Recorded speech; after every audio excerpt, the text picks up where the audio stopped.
bienvenue dans une nouvelle vidéo. Alors aujourd'hui je vous retrouve dans une vidéo story time. C'est la première fois que j'en fais une sur ma chaîne et je me suis dit pourquoi pas entamer cette catégorie de vidéos de temps en temps quand j'aurai des petites choses à vous raconter. Alors cette story time n'est pas sur moi mais sur Casper. Alors pour ceux qui viennent d'arriver sur la chaîne, Casper c'est notre chat tout blanc, parce que vous êtes plusieurs à me demander régulièrement des choses sur lui, des questions sur lui, comment il est arrivé ici, quel âge il a, pourquoi il est comme ça, pourquoi il s'appelle comme ça, etc., etc. Donc du coup je me suis dit, il y a l'une d'entre vous d'ailleurs qui m'a proposé de faire justement cette vidéo storytime sur Casper, et je me suis dit c'est une super idée.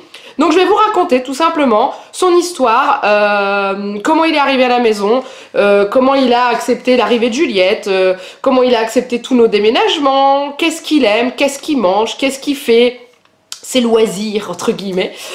Donc du coup voilà, je vais vous raconter tout ça. J'espère que ça va vous plaire. Alors ce que je vais faire au fur et à mesure de la vidéo, c'est que je vais me décaler un petit peu comme ça, voilà. Et je vous mettrai des petites photos de lui, des étapes dont je vais vous parler, sa petite bouille quand il était plus petit, etc. Sachant qu'on ne l'a pas eu chaton. Mais on va commencer dans l'ordre. Donc, notre jeune chat, enfin jeune, commence à être vieux, hein, il va avoir 7 ans, s'appelle Casper. Alors, son histoire a commencé le 28 octobre 2011. On habitait dans un petit studio, toujours dans l'Aisne, dans le 02, hein, et je me souviens de ce jour-là, parce que c'était un jour particulier pour moi, c'était le jour de la fin de mon contrat chez Center Parcs où j'ai travaillé. Ça faisait 2 ans que je faisais de l'animation là-bas et c'était des CDD renouvelables, sauf que le deuxième ne l'était pas, donc du coup je terminais mon boulot là-bas. Donc je rentrais un peu sniff-sniff, hein, et j'ai trouvé ce petit chat. Alors on va remonter 2 jours en arrière. Un soir en rentrant avec mon homme, on a entendu miauler autour de nous, on a cherché parce qu'on était entouré de chats où on habitait, et en levant la tête on a vu une petite boule blanche, une bonne boule blanche, coincée en haut d'un arbre. Donc du coup, avec notre bon cœur, on a réussi à le descendre parce qu'il n'était pas très très haut, donc on a tiré sur la branche et il m'est arrivé dans les bras, donc il s'est agrippé à moi, on a fait des gros câlins et tout. Je me suis dit, je le relâche parce que y a beaucoup de chats errants et beaucoup de chats qui viennent de maison, qui se baladent et qui rentrent chez eux, donc je me dis, on sait jamais si ça appartient à quelqu'un. Bref, on le laisse repartir. Et du coup, 2 jours plus tard, je rentre de mon boulot à 18 h, je crois, avec des grosses larmes, triste. J'ai quitté mes collègues que j'adorais, j'ai quitté mon boulot que j'adorais, j'ai quitté mon chef, enfin bref. J'étais vraiment triste et j'avais un énorme sac avec moi parce que j'avais vidé mon casier. Et je sors de ma voiture, je pose mon sac et tout, et j'entends du bruit dans mon sac. Je me dis, mais qu'est-ce que c'est que ça? Et je me retourne et qu'est-ce que je vois? Ma petite boule blanche que j'ai descendue de l'arbre, en train d'essayer de monter dans mon sac. Donc il a très bien compris, il s'est dit punaise, l'arve-là, elle est gentille, donc du coup je vais aller voir. Donc je le prends dans mes bras, je le caresse et tout. J'appelle mon homme, donc où j'étais garée en bas de l'immeuble, on voyait de notre fenêtre, et je lui dis regarde par la fenêtre, regarde ce que j'ai dans les bras. Donc il regarde, il fait bah c'est le petit chat blanc qu'on a descendu. Je dis bah ouais, je dis qu'est-ce que je fais? Bah il me dit monte-le, on va pas le laisser dehors. Sachant qu'on était au mois d'octobre, fin octobre, il faisait pas chaud et tout. On avait discuté auparavant comme quoi ça serait bien qu'on essaye de se prendre un chat et tout, mais c'était pas prévu pour tout de suite, hein. Loin de là, parce qu'on était dans un 32 mètres carrés, donc on s'est dit un chat ça va être compliqué. Bref, je le remonte à la maison, on lui fait des papouilles, on lui fait des câlins, et vient la question de qu'est-ce qu'on fait de lui.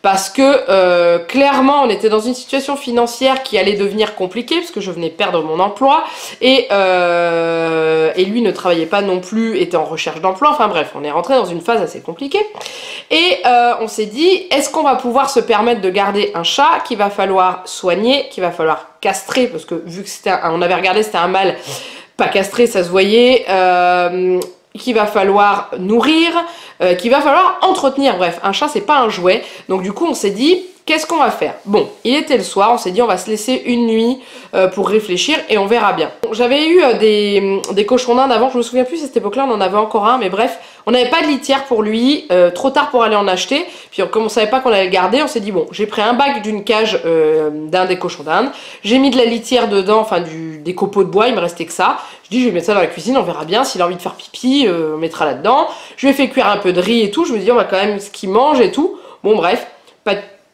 on a attendu et tout. Après nous on est parti se coucher, on s'est dit on verra bien. Alors il faut savoir que c'est un chat qui venait des rues, donc c'était un chat qui était rempli de puces, mais on se voyait pas lui interdire de monter sur le canapé ou sur le lit, de toute façon quand on aurait dormi on s'en serait pas rendu compte. Donc du coup la première nuit passe, il ne mange pas, il ne va pas faire pipi dans la pseudo-litière que je lui ai préparée. Le matin, on se réveille tous les deux, et là, qu'est-ce qu'on trouve enroulé en boule au bout de notre lit? Notre petit chat. Et là, on s'est regardé et on s'est dit, punaise, est-ce que tu te vois aller le déposer à la SPA? Est-ce que tu te vois aller le mettre là? Sachant qu'on l'a trouvé, il devait avoir à peu près 6 mois, pas plus. C'était vraiment il n'était pas tout petit, mais il n'était pas adulte encore. Et du coup, on s'est regardé, on s'est dit, écoute, il a l'air de s'être bien adapté, tout ça. Bon, bah, on va faire attention au budget. On fera attention à ce qu'on achète, à certains loisirs, on fera attention et tout. C'est un peu comme avoir un enfant, avoir un animal. Parce que je dis pas qu'un chat, hein, mais vraiment un animal. Donc du coup, on prend la décision de le garder. Et là, on se regarde et on se dit, bon, il va falloir le nourrir et il va falloir lui acheter de la litière. Parce que il n'avait rien fait dans l'autre litière, ni dans l'appartement, ni dans la litière, rien du tout. Je me dis, le pauvre, c'est un chat qui a eu, je pense, l'habitude de l'intérieur. Il sait ce que c'est une litière. Et du coup, on part en catastrophe en laissant le chat tout seul à la maison et en se disant, mon Dieu, pourvu qu'il ne retourne pas à l'appartement. On part en vitesse acheter un bac à litière, une pelle à litière, de la litière et à manger. Du coup, on a été lui acheter des croquettes, alors tout de suite en vétérinaire parce que il était hors de question de lui faire manger des croquettes des supermarchés parce que ayant déjà travaillé en milieu vétérinaire, je savais ce qu'il fallait donner aux chats et les croquettes du supermarché ne sont clairement pas adaptées à leur santé, c'est-à-dire que ils ont des problèmes rénaux et des choses comme ça, des calculs et tout quand ils mangent ce genre d'alimentation. Donc bref, c'est pas un cours sur l'alimentation du chat, donc on va lui acheter tout ce qu'il faut, on revient à la maison, l'appartement est bien. En plus, on a acheté de l'antipuce parce qu'il était couvert de puces et qu'il fallait impérativement le traiter. Bref, donc du coup, on lui installe le bac, on lui met la litière dedans, on vire l'autre qu'on avait mis, on le pose. 2 minutes après, il y va, il fait pipi. Donc c'était un chat qui était déjà propre, qui savait se servir d'une litière. Et on lui donne à manger, là il se jette sur les croquettes, il se régale et tout, et ensuite vient le moment pas forcément le plus cool, parce qu'il a fallu le traiter contre les puces, mais il fallait le faire, c'était impératif, on les voyait sauter de partout tellement qu'il y en avait. Bref, on a traité l'appartement après, hein, bon. Donc du coup voilà, maintenant on a un chat, et on se dit, qu'est-ce qu'on va faire, comment on va l'appeler? Alors il est passé par tous les noms le pauvre, il était blanc. Alors à la base, il avait 2 petites taches grises ici, je vais vous montrer. Il était marqué juste de 2 taches grises sur la tête, c'est tout ce qu'il avait en marque. Et maintenant il les a plus, hein. Pour ceux qui nous suivent sur les vlogs, vous voyez qu'il les a plus. Donc du coup on s'est dit, on va lui donner un nom en rapport avec le blanc. Alors il est passé par neige, nuage, coton. Qu'est-ce qu'on avait trouvé d'autre? Oh je sais plus. Et puis il y a un jour, enfin 1 ou 2 jours après, au début on l'appelait petit chat au début, parce que... nuage, coton, enfin c'était moche. Et enfin c'est pas que c'était moche, mais c'est que ça lui allait pas. Voilà, ça faisait petit ange et il avait l'air d'être un petit coquin. Et puis un jour on se regarde et on se dit, hé, et si on l'appelait Casper, comme le petit fantôme? Eh bah ouais, eh bah ça lui va très très bien ce nom, Casper, parce que c'est un vrai fantôme, il disparaît très facilement et on a beaucoup de mal à le trouver. Donc à croire qu'on avait déjà cerné sa personnalité. Bref, donc du coup, on le baptise Casper, ce petit bonhomme. Donc après, dans les jours, voire semaines après, enfin qui suivent, on prend rendez-vous chez le vétérinaire pour quand même vérifier s'il n'a pas une puce ou un tatouage. Tatouage, on avait vu que non. Puce, il en avait pas. Donc les puces, c'est des petites... des petites puces électroniques en fait qu'on met dans le cou du chat ou du chien pour l'identifier et on passe un appareil dessus pour voir. Lui, il n'avait pas. Donc là, on le fait vacciner. On le fait castrer, parce qu'il était hors de question qu'on garde un chat pas castré à la maison, qui fasse pipi partout et tout. Donc du coup, on l'a castré, et Casper a intégré notre vie de tous les jours. Alors, on a commencé à vivre à 3, donc à 2 plus lui, dans un 32 mètres carrés. C'est pas forcément le mieux, hein, parce que il a grandi très vite, mais on lui a toujours trouvé une petite place, comme un arbre à chat que moi j'avais d'un autre chat déjà que j'avais gardé, qu'on lui avait installé dans la maison, et puis on lui avait fait un petit coin pour qu'il puisse dormir dans un meuble d'entrée qu'on avait, qui d'ailleurs est toujours chez nous, mais maintenant il y dort plus, mais on lui avait fait un petit coin où il pouvait se coucher. Bref, il avait ses petits coins pour faire dodo, il était content, il faisait plein de bêtises, tout va bien. En plus c'était un studio, donc on n'avait pas de cuisine fermée ni de poubelle fermée, donc il a vidé la poubelle je ne sais combien de fois. Il chipait tout ce qu'on posait sur les meubles et tout. Maintenant on a appris à vivre avec, donc on planque tout, mais au début on sait pas, quand on n'a pas eu de chat et tout, on sait pas. Et puis bah voilà, il a fait sa vie avec nous. On a déménagé donc pour habiter dans l'appartement que vous avez connu quand j'ai commencé à vlogger et tout. qui faisait 62 mètres carrés, donc là on était bien content. Lors de ce déménagement là, on l'avait mis en pension, parce qu'on avait trouvé une pension plutôt sympa, pas loin de chez nous, pour pas qu'il ait à vivre ce déménagement. Maintenant on veut plus le mettre en pension, on n'a plus envie, sachant qu'en plus ma maman peut le garder, donc on est très content. Déjà pour la première chose, c'est que ça coûte hyper cher, et que c'est pas qu'il était pas bien là où il était, mais c'est que on préfère le mettre chez quelqu'un qui connaît. Voilà. Mais bref, donc il avait accepté très très bien le premier déménagement et tout. Et puis après, je suis tombée enceinte. Alors au début il voyait pas, enfin il faisait pas plus qu'à que ça, et puis quand j'ai commencé à m'arrondir et qu'il voyait que quand il se posait sur mes genoux il y avait quelque chose qui gênait, il a commencé à sentir, à se frotter, à faire des câlins à mon ventre et tout. Il sentait, on voyait qu'il sentait qu'il y avait quelque chose dedans. Il était beaucoup plus proche de moi parce qu'il a toujours été très proche de Janek, c'est son chat vraiment. Ils ont une relation tous les deux. Quand il était petit, il dormait sur ses genoux quand lui il était au bureau. En fait il était à son bureau et il l'avait sur les genoux.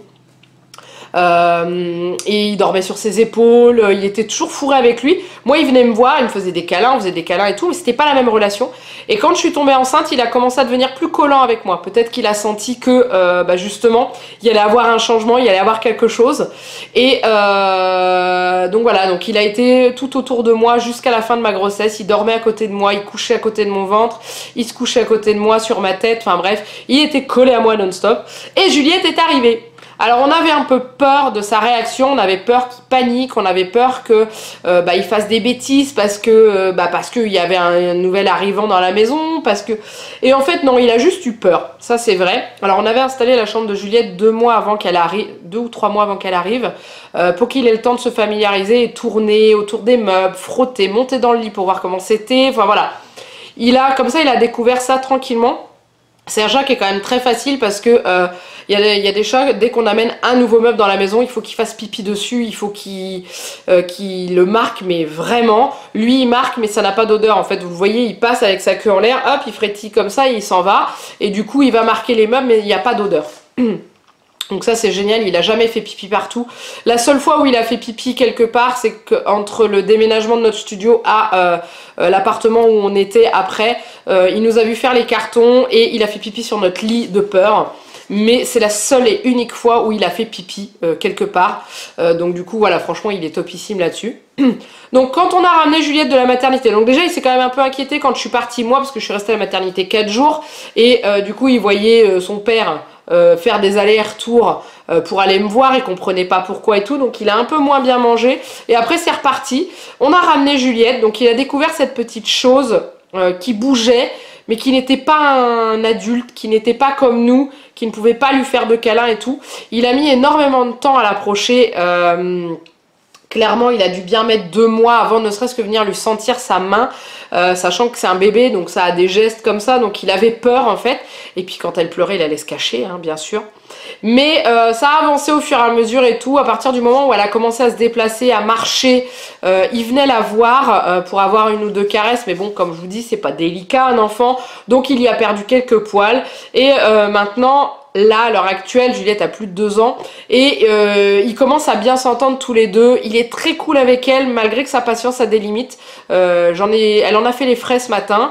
À force d'aller le réveiller, pourtant on lui dit ne l'embête pas quand il dort, laisse-le dormir. Je compte même plus le nombre de fois où on le dit. Et ce matin, elle a dû le coincer dans un coin sur le canapé, je pense, je l'ai pas vu faire. Et il s'est énervé, je l'ai entendu gratter sur le canapé et partir en courant. Et quand elle est venue me voir, elle m'a dit maman j'ai un bobo, sans pleurer, sans rien. Et en fait, il l'a griffé sur le bras, donc elle avait une petite griffe. C'est pas méchant, mais il l'a quand même bien griffé, donc elle a dû le coincer, donc je lui ai réexpliqué que voilà, si elle embête Casper, il fait ça, il se défend et tout. Mais malgré tout, ils s'entendent quand même plutôt bien tous les deux, ils ont une belle relation. J'essaie de vous le montrer dans les vlogs et tout, mais voilà, le matin quand elle prend son biberon sur le canapé, il est à côté d'elle, il vient la voir, il vient se frotter, il vient lui faire des câlins. Il vient lui dire bonjour quand je la lève le matin, il vient dans sa chambre lui faire un câlin. Ils s'entendent très très bien. C'est juste qu'il faut qu'elle arrive à comprendre qu'il a des limites et qu'il faut pas l'embêter de trop non plus. Sachant que là en plus dans la nouvelle maison, là maintenant où on est, il veut plus aller se cacher, il adore dormir sur le dossier du canapé comme une grosse paillasse. Et du coup Juliette c'est souvent là qu'elle le récupère, qu'elle l'embête. Donc on essaye de lui faire comprendre qu'il va pas se cacher si de temps en temps il va sous notre lit, mais... c'est pas violent quoi, donc la plupart du temps il est avec nous. Et puis là, à l'heure où je tourne, je suis à côté de ma fenêtre qui est juste là où il a neigé, on a 10 cm de neige dehors, et il est là en train de regarder la neige, pas forcément qui tombe, mais la neige qu'on voit, c'est blanc, c'est bizarre. Voilà. Donc voilà, donc là maintenant, aujourd'hui on est au mois de janvier, donc on a calculé à peu près qu'il était né, moi j'ai mis 1er avril, comme ça c'est une blague à part entière ce chat, mais en gros il est du mois d'avril 2011, donc il va avoir 7 ans. Ça va faire, ça fait 6 ans, presque 6 ans et demi qu'il est avec nous. Il va avoir 7 ans. Voilà, ça passe tellement vite. Je suis contente parce qu'il est quand même assez jeune. Parce qu'un chat en moyenne ça vit 20 ans. Ça peut vivre moins comme ça peut vivre plus. Mais j'ai vu pas mal de chats quand j'ai travaillé en veto arriver jusqu'à plus de 20 ans, 21, 22. Donc je lui donne au moins 20 ans lui parce qu'on essaye de bien s'en occuper par rapport à tout ce qui est alimentation et tout ça. On s'en occupe bien, on fait attention à lui. Dès qu'il a une petite goutte au nez, je m'inquiète, j'ai peur. Enfin bref, je suis une vraie glu avec ce chat. Et je suis contente parce qu'il est assez jeune quand même pour créer une relation avec Juliette. Et ils vont grandir ensemble quand même une bonne partie parce que il n'a que 7 ans. Et quand elle est née, il avait 5 ans. Et je me dis que déjà s'il va jusqu'à ses 10-15 ans à Juliette, ça serait juste magnifique, ils auraient une belle relation. Donc voilà, j'ai fait à peu près le tour. C'est un chat de rêve pour moi, c'est ce que je dis, c'est quand même un chat de rêve. Parce que comme je vous dis, il fait pas de bêtises. Il fait pas pipi partout, il va toujours dans sa litière, il y a parfois on oublie de la changer, on oublie une journée d'enlever tout dedans, il y va quand même, même si ça pue, ça peut être le chat de la pub, je sais pas, vous connaissez la pub du chat qui rentrait dans sa litière et il faisait... Il pourrait faire pareil, je suis sûre. Il est adorable, il est câlin, il est un peu con des fois, mais c'est un chat, voilà. Il a ses moments où il pète des plombs et il me fait marrer. Et voilà. Et au niveau de ses jeux, il aime bien jouer avec des balles ou des trucs comme ça, mais le jeu ultime, c'est notre mètre laser. Alors on a un mètre pour mesurer, vous savez, vous avez un petit pointeur rouge, voilà, comme ça vous donne la taille exacte et tout. Lui c'est son délire, donc en fait on allume le mètre et puis on fait aller le laser par terre. C'est un chat, ils adorent jouer avec ce genre de choses, ça le rend fou, il court partout quand c'est comme ça et il est content. Et il adore, donc voilà. Mais ouais, c'est mon gros patapouf, c'est comme ça que je l'appelle. Malgré qu'il soit pas si gros, il est très grand. Mais c'est pas le plus gros des chats qui existe, hein, il doit pas dépasser 5 kilos, un truc comme ça. Mais c'est mon patapouf. Voilà. Et puis on peut discuter avec lui quand on lui parle, il miaule, enfin bon bref. Je pense que si je continue comme ça, j'en ai pour des heures et des heures et des heures à vous parler de lui. Mais voilà, on l'adore. Donc là, maintenant, vous savez tout sur Casper, pourquoi il s'appelle comme ça et quand est-ce qu'il est arrivé chez nous. Je suis vraiment contente qu'on ait pris cette décision de le garder avec nous. Je peux pas dire que si on l'avait pas fait, on l'aurait regretté, mais je pense que si on l'avait amené à la SPA parce qu'on pouvait pas le garder, j'aurais toujours cette pensée pour ce petit chat blanc. Et bah la pensée, elle est là tous les jours et je le vois passer. Là, il est en train d'essayer avec la cuisine ouverte, il cherche des bêtises, il cherche des trucs à manger, mais je cache tout. Je suis pas bête. Donc voilà. Donc j'espère que cette vidéo vous a plu, j'espère que vous avez aimé faire connaissance, un peu plus connaissance avec Casper. N'hésitez pas bien entendu à liker cette vidéo et à la commenter. Dites-moi en dessous, vous, si vous avez des animaux, si vous avez un chat, si vous avez un chien ou autre chose, comment vos rencontres, comment ça s'est passé. Est-ce que c'est un chien que vous avez eu bébé ou un chat, un animal que vous avez eu tout petit, un animal que vous avez adopté, un animal que vous avez trouvé, enfin bref. J'aime bien savoir toutes ces histoires-là, moi ça me fait plaisir. En tout cas, donc voilà, n'hésitez pas à vous abonner à la chaîne aussi, je sais pas si on sera déjà 4000 au moment où vous allez voir cette vidéo, mais on est vraiment pas loin. Merci à vous, merci d'être là tous les jours et de nous suivre et de laisser l'amour que vous pouvez dans vos commentaires et voilà, tout simplement. En attendant, il ne me reste plus qu'à vous faire plein de gros bisous et je vous dis à très bientôt pour une nouvelle vidéo. Bye bye!